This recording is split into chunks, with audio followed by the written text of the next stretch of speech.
I had a dream. A crazy one, I may add. There was a country with an upcoming election for a new leader.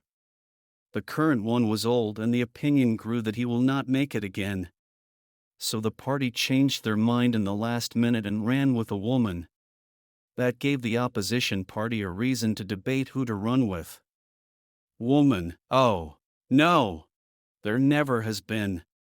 Kiddingly, someone suggested a carrot might do it. No, a carrot is too smart. Nobody will think it's strange. Besides, they later may be charged for such a ridiculous choice. Should be smug enough to keep the blame on him.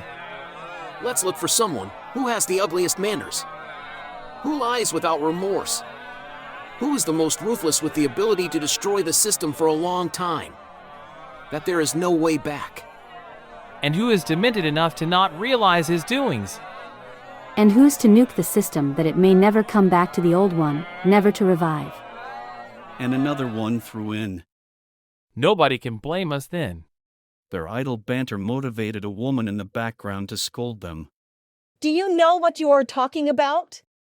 You are talking not to only destroy our values we fought for centuries for, but our country, too.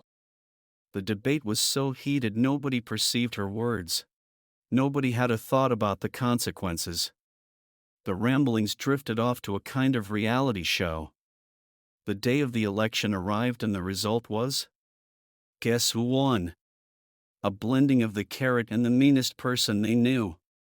The majority of the people voted for the dumbest liar who in advance promised to destroy their values. Perhaps they thought this was also just a lie. But sometimes liars talk a kind of truth. You never know. The new leader was clever enough not to appear in public with the red clown nose he practiced with in his office in front of a mirror when alone. But an orange skin he felt okay with. Probably once he listened partially to an advice. From day one on he held speeches about how great he was, about wars he had stopped before they began. Wars between countries only he knows the existence of. About states he will annex to save them from devious presidents. Tariffs that make goods cheaper for the people. My 12-year-old son had a laugh about that. The leader signed directives that were illegal. He signed them with a thick felt pen to emphasize his power. I recall my son commenting, "Kids in preschool use such ones in their first year. In the second they use smaller ones, because of enhanced motor skills."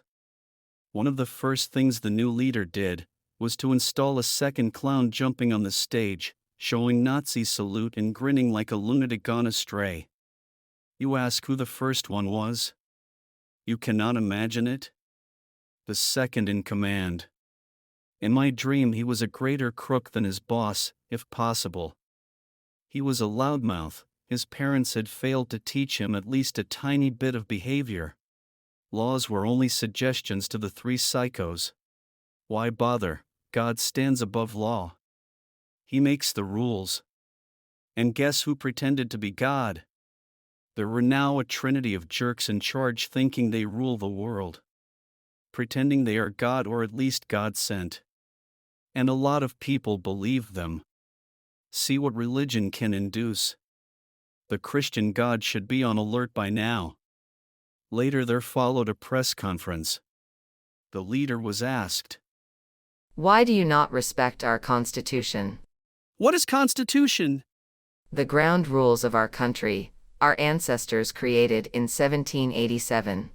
They are dead. Next question. And a numb nation sits and watches. A lot of people still not realizing the danger they are in. I awoke horrified, hoping it was just a nightmare. And I was sure that you get what you vote for.